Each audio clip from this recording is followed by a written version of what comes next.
Y hay otra sentencia de 23 de julio de 2015 que viene a reiterar lo ya dicho en una sentencia de 15 de julio de 2014 y va referida a las cuotas de urbanización de las juntas de compensación, que como saben fue muy polémico porque en general pretendían que se le reconociera un crédito con privilegio especial. Es verdad que tiene una afección sobre la finca, el pago de esas cuotas, sobre el piso, el pago de esas cuotas de urbanización, que como saben es una forma de urbanización de colaboración mixta. Pero bueno, el Tribunal Supremo ya lo dijo en 2014 y lo reitera en la de 2015, el Tribunal Supremo dice que es un crédito con privilegio especial, que debemos entender que es una hipoteca legal tácita, artículo 91 primero, que es hipoteca legal tácita de forma tal que si está inscrita, como era el caso, goza de privilegio especial, similar al IBI. Mientras que se había negado el carácter de hipoteca legal tácita por algunos juzgados. Pero es verdad que tiene una preferencia para el cobro respecto del piso, respecto de la finca. Entonces, en ese caso, el Tribunal Supremo dice que tiene crédito con privilegio especial. Hay otra sentencia de 11 de septiembre de 2015 que es relativa a la reclamación de un préstamo que no constaba en el inventario y que tampoco constaba en el plan de liquidación. Era un préstamo que se había hecho a la concursada y que posteriormente había reclamado judicialmente la administración concursal, que constaba en los informes trimestrales, también había hecho reclamaciones extrajudiciales. En cualquier caso, dice el Tribunal Supremo que da igual. Es decir, mire usted, el artículo 76 prevé que la masa activa lo integre todo lo que quiera hasta la conclusión del concurso, y el hecho de que pudo no ser incluido ese derecho de crédito y ha sido posteriormente reclamado, no impide que pueda ser reclamado. Dice, es más, es que es la obligación de la administración concursal llevar a cabo las gestiones judiciales y extrajudiciales.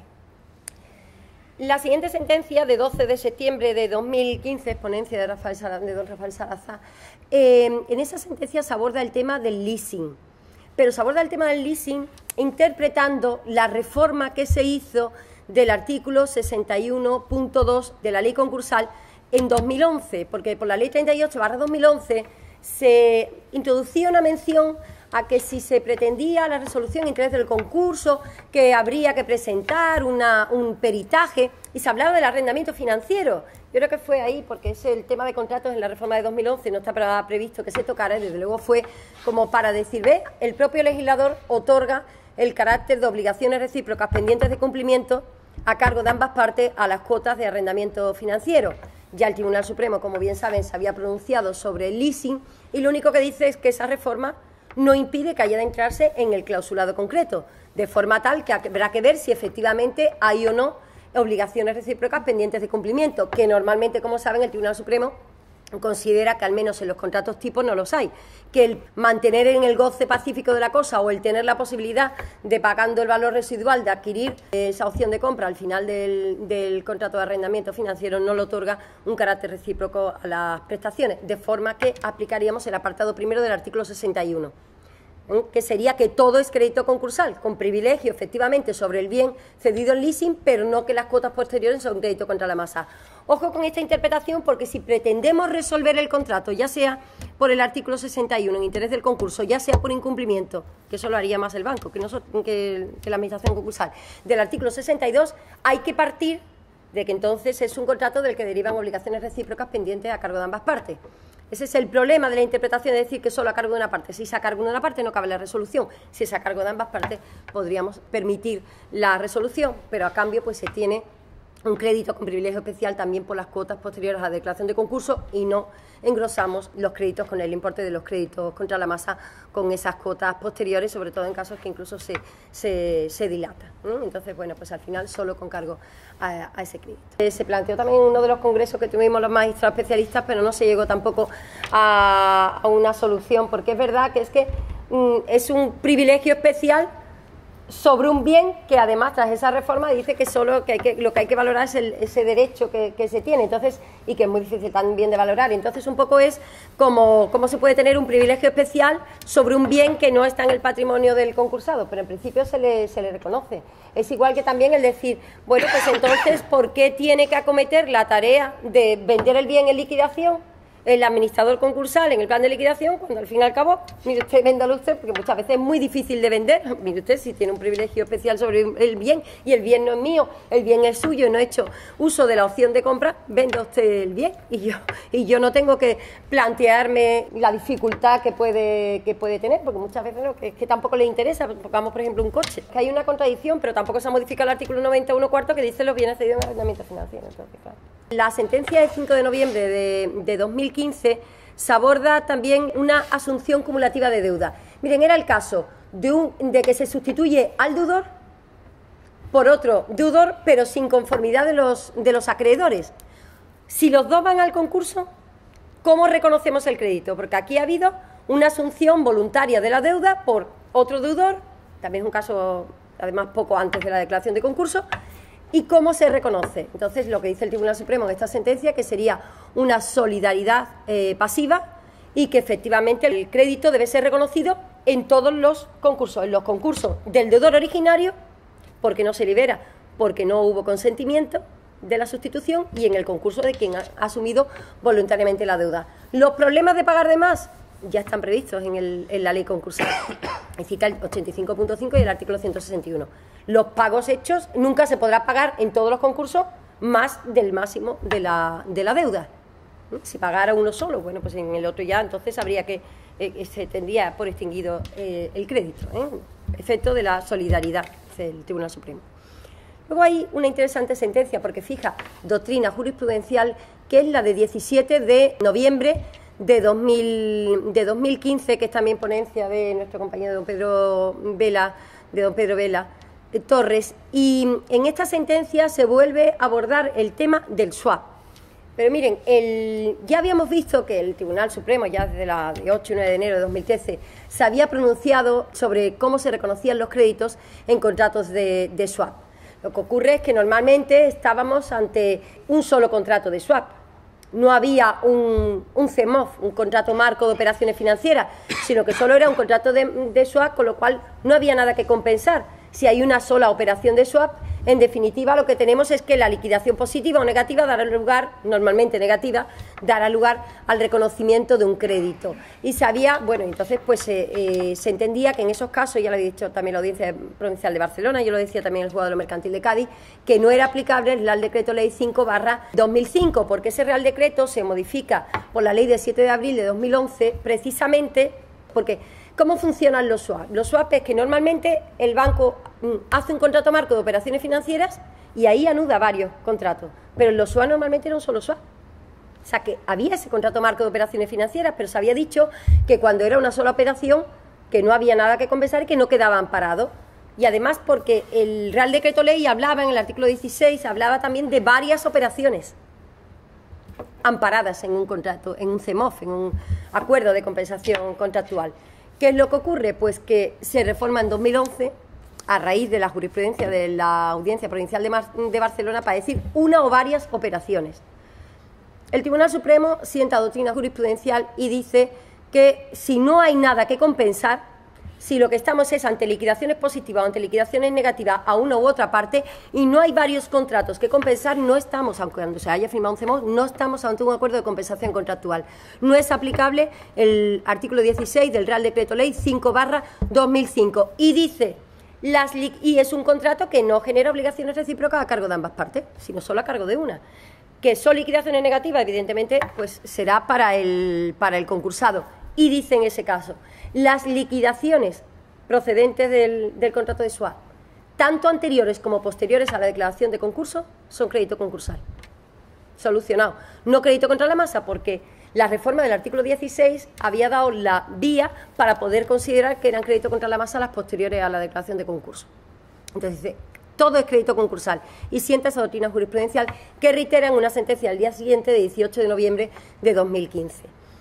Al día siguiente también hay otra sentencia, la de 19 de noviembre de 2015. Quizás esta sea un caso muy particular, que solo en el caso es del concurso de Afinsa, que tenga menos aplicación práctica. En las ventas de los lotes de sello en Afinsa se había pactado que una especie de opción de recompra o de venta por parte de Afinsa de los lotes de sello, y se pactaba un término.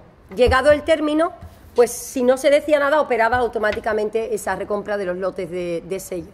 Entonces, bueno, lo que se viene a decir en esta sentencia es que, como se ha pactado un término, si no ha llegado el término, hay que reconocer el crédito como contingente, y si ha llegado el término, hay que reconocer el crédito, porque además nadie se va a querer, vamos, nadie va a decir, salvo que dijera expresamente que quería continuar con los sellos. Evidentemente, tal y como está en el concurso, pues no creo que esa opción la ejercieran, y como era automático, pues se le reconoce un derecho de crédito. Si el término no ha llegado, el derecho de crédito sería contingente, y si no, sería sin contingencia, un crédito ordinario. Y ya muy interesante para finalizar las sentencias de clasificación de créditos es la del 21 de diciembre de 2015.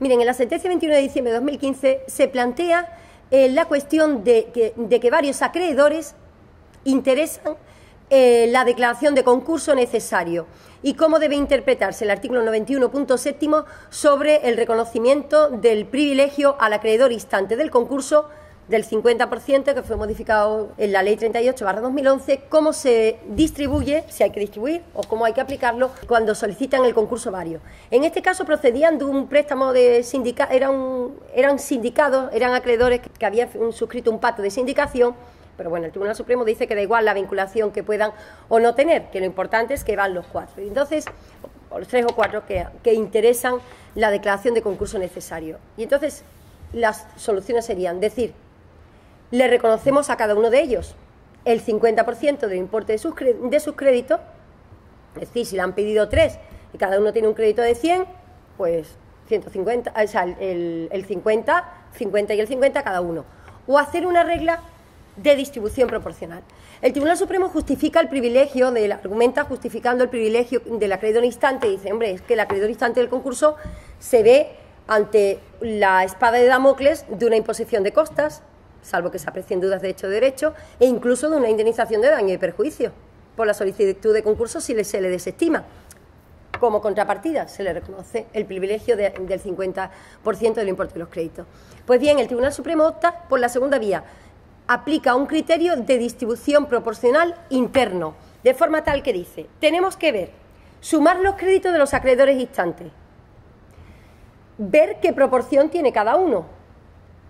Por ejemplo, supongamos, para hacerlo muy fácil, que uno tiene un crédito de 60, el otro lo tiene de 30 y el otro lo tiene de 10, en la suma, que suman 100, uno tendrá el 60%, otro tendrá el 30% y el otro tendrá el 10%. Dice, vale, y esa proporción proyectarla sobre el 50%.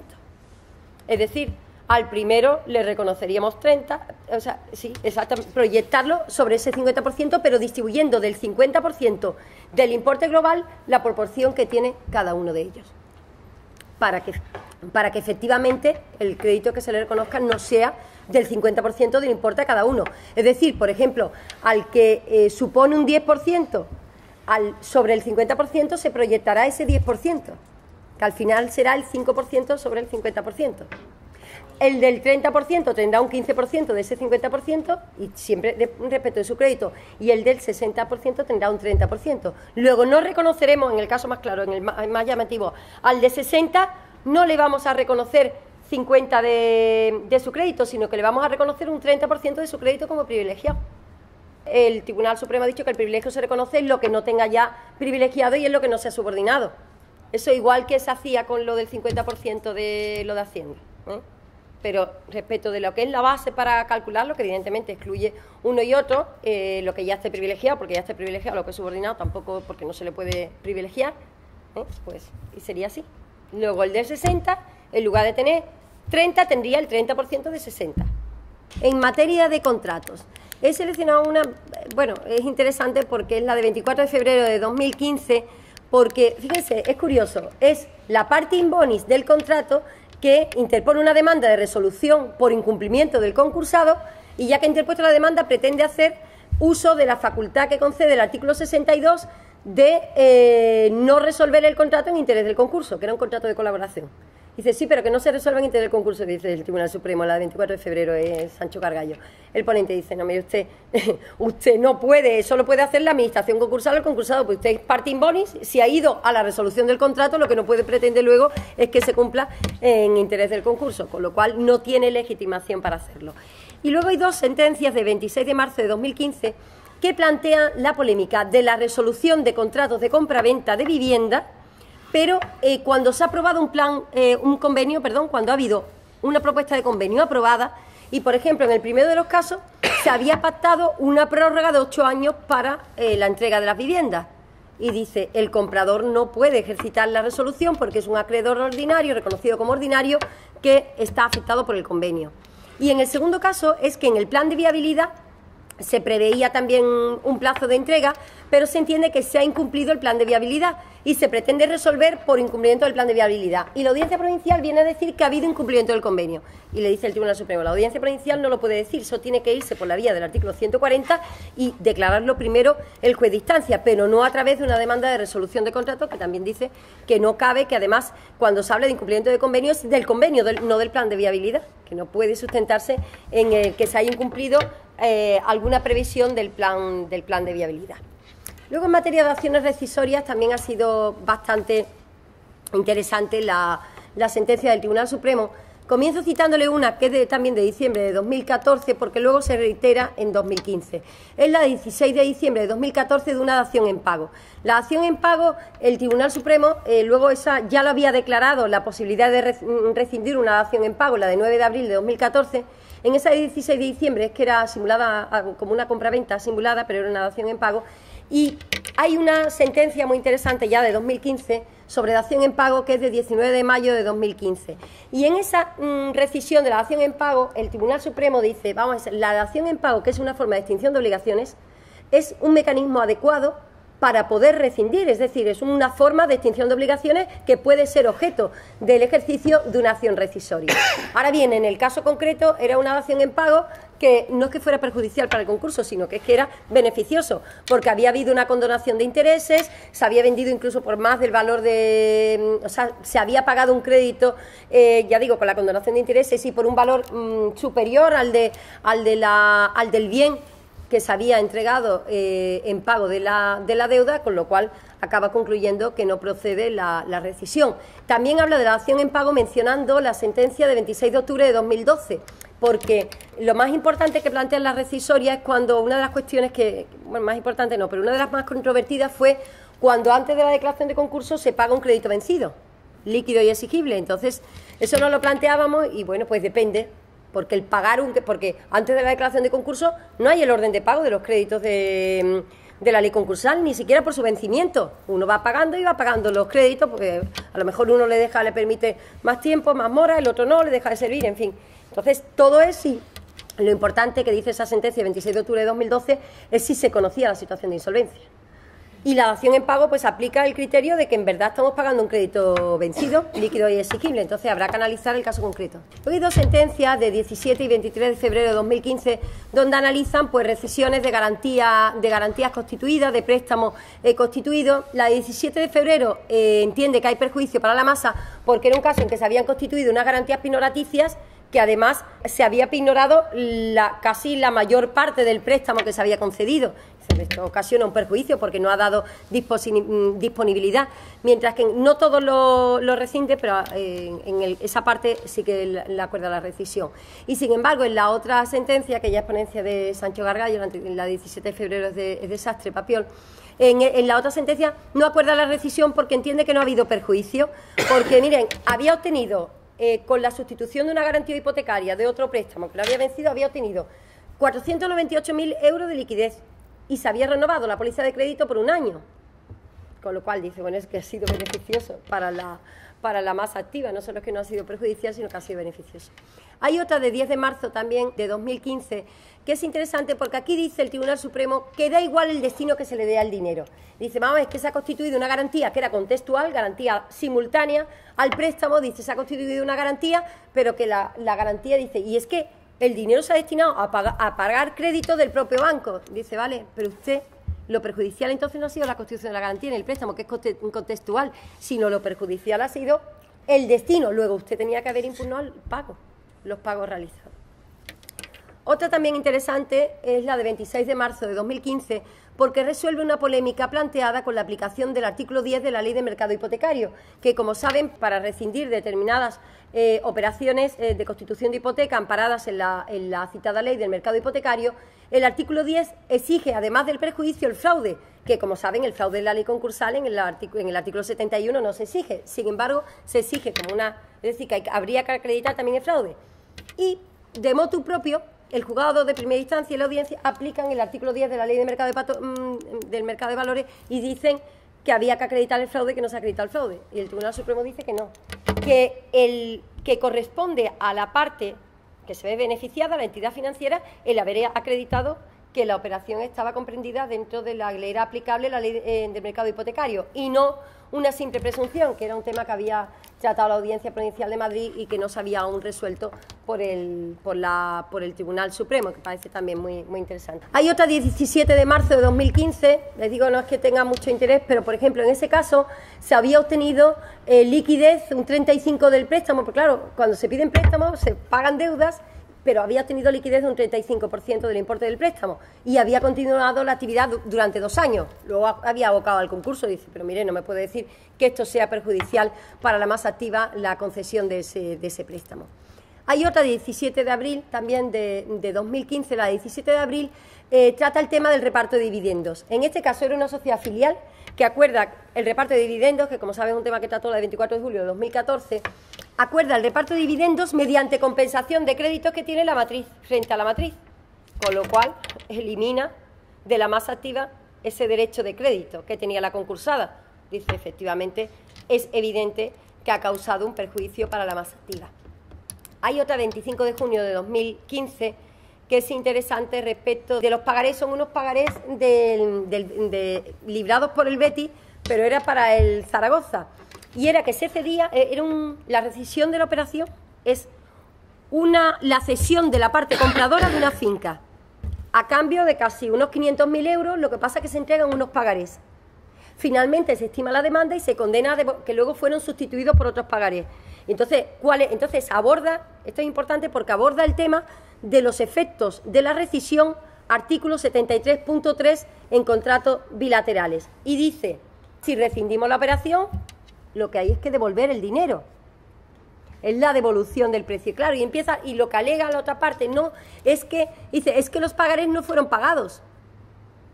Dice, muy bien, artículo 1170 del Código Civil, a usted le correspondía la carga de la prueba, porque si esos pagarés finalmente no fueron pagados, lo que tendrías que haberlo devuelto, haber aportado al juzgado los pagarés que no habían sido abonados y los pagarés, entonces esos títulos los devuelve, entonces sería la devolución de los títulos, pero no puede alegarlo si no lo ha acreditado. Entonces la consecuencia dice, porque lo que se pactó fue un precio, 500.000, y como forma de pago se entregaron unos pagarés. ¿Usted no lo ha acreditado? Pues no, la cuestión hubiera sido que si se hubieran devuelto los pagarés, si se hubieran aportado, pero si no, pues le condena a la cantidad. Hay también otras dos también de junio, de 2 y 3 de junio, sobre garantías contextuales. Ya saben ustedes, garantías prestadas por el concursado de forma simultánea a la constitución de un préstamo a favor, normalmente, pues de alguna persona especialmente relacionada con el concursado. Lo que dice el Tribunal Supremo es que recuerden que las garantías contextuales no son negocios gratuitos, a efecto de que no se pueden favorecer por la presunción de iuris et de iure del carácter gratuito cuando sea en favor de personas especialmente relacionadas con el concursado. Y yo por todas le cito pues la referencia a la sentencia de 30 de abril de 2014. La sentencia de 30 de abril de 2014 sobre garantías contextuales y de Rafael Saraza es la que aborda todo ese tema.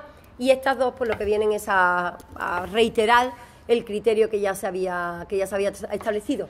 También dice la de 2 de junio de 2015 que el artículo 93, respecto de personas especialmente relacionadas con el concursado, cuando el concursado es persona física, no le es aplicable el 93.2.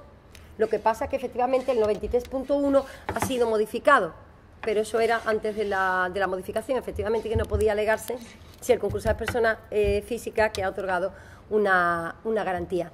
Y ya la última de rescisoria es cuando menos graciosa, o curiosa, es una de 15 de septiembre de 2015 que viene de la Audiencia Provincial de Palma de Mallorca. Resulta que el concurso de una monja, Sí, por eso decía, cuando menos curioso. Resulta que el hermano, la monja tenía un bien, tenía una vivienda, y el hermano, que tenía una sociedad, tenía un poder de la monja para hacer y deshacer, y constituyó una garantía sobre la vivienda a favor de una sociedad de la que él era administrador. Solicita el concurso, le declaran el concurso y solicita el concurso con la finalidad, si lo dice el Supremo llega a decir que es contrario a la moral, es también ponencia de Sánchez Papiol. Solicita el concurso y solicita la rescisoria de la constitución de la hipoteca por perjuicio a los acreedores. Entonces aprecia abuso de derecho, un ejercicio abusivo del derecho. Dice, no solo en la acción de reintegración que ejercita la administración concursal, sino también en la propia solicitud de concurso.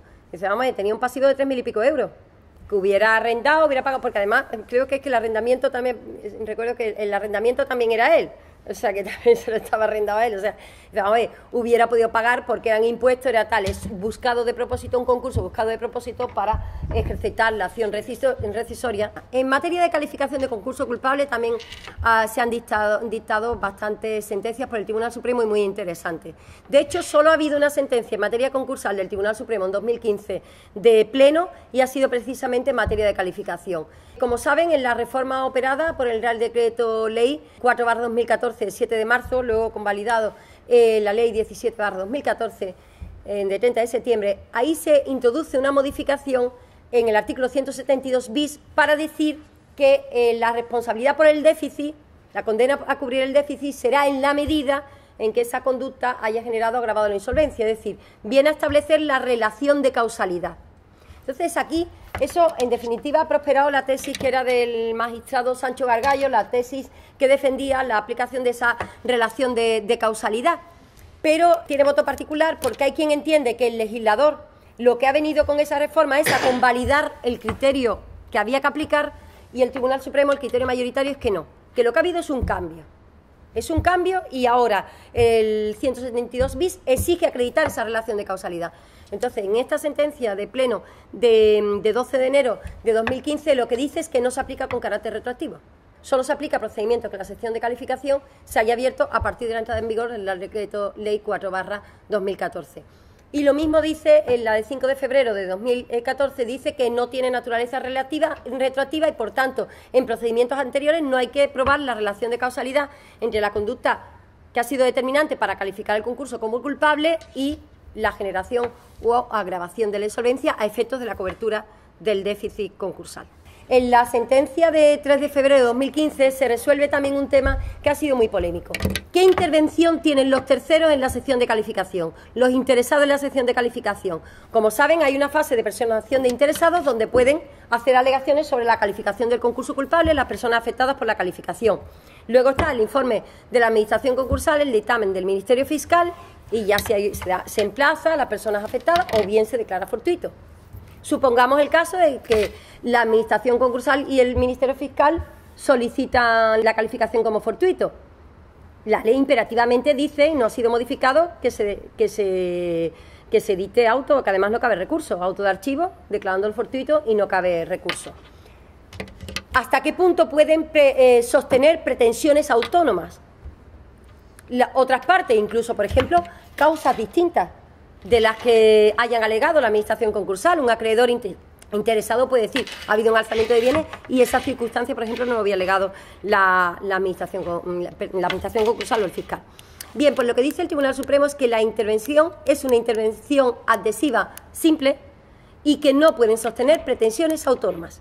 De forma tal que aun cuando un acreedor hubiera alegado que el concurso era culpable, si no lo piden ni el fiscal ni la Administración concursal, no se puede, ni tampoco pueden sostener las pretensiones. Han podido alegar para que lo tenga en cuenta la Administración concursal. Si no ha tenido en cuenta sus alegaciones ni la Administración concursal ni el Ministerio Fiscal, no pueden analizarse más causas. Hay una sentencia de la Audiencia Provincial de Málaga, sección sexta, que planteaba muchas cuestiones porque se declaró fortuito y se ha revocado por la Audiencia Provincial, donde se plantea también este tema porque se había entrado a analizar una de las causas que le había alegado una entidad financiera.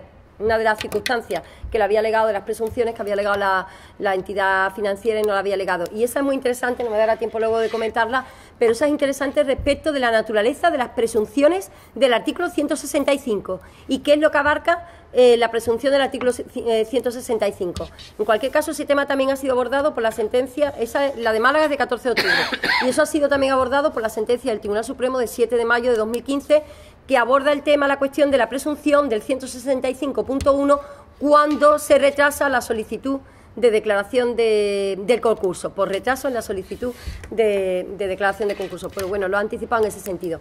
Miren, hay un magistrado de Oviedo, el titular del juzgado de lo mercantil número 1 de Oviedo, Muñoz Paredes, que ha intentado por 2 ocasiones plantear la cuestión de inconstitucionalidad, porque entiende que es inconstitucional que no hay otras partes que puedan sostener pretensiones autónomas en la sección de calificación. La primera vez se le desestimó por no haber notificado a las partes, dice que sí que lo notificó, y esta vez porque dicen a todas las partes de la sección, él dice que sí, pero ahora dicen que es que no se ha notificado a todas las partes en el concurso, y en cualquier caso el Tribunal Constitucional dice, para que no para adelante más cuestiones de inconstitucionalidad, que sepa que en cualquier caso, vamos, que esto ya lo ha resuelto el Tribunal Supremo y como que le da la razón al Tribunal Supremo. Eso es una figura adhesiva. En fin, la Administración concursal tiene la defensa de todos los acreedores. Sí, y ya sabrá cómo hacerlo, y si no, pues habrá recursos. Se da ese trámite a los interesados, pero no, ese trámite no tiene que ir más allá.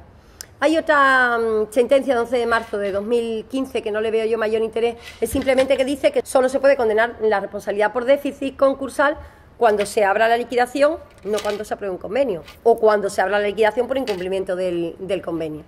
En la de 18 de marzo de 2015 también da naturaleza a un criterio que se venía sosteniendo en la práctica judicial, que es cuando ni la Administración concursal ni el fiscal piden un plazo concreto de inhabilitación de los administradores. Entonces se pone el mínimo legal. Dice, bueno, pues en ese caso el plazo es de 2 años, el mínimo legal, porque es un efecto automático de la declaración de concurso culpable la inhabilitación de las personas afectadas por la calificación culpable. Ya he citado la sentencia de 7 de mayo de 2015, hay otra de 5 de junio de 2015 que aborda, por si les interesa, el tema de las irregularidades contables, eran tales que habían dado lugar a declaraciones tributarias complementarias de la Administración concursal.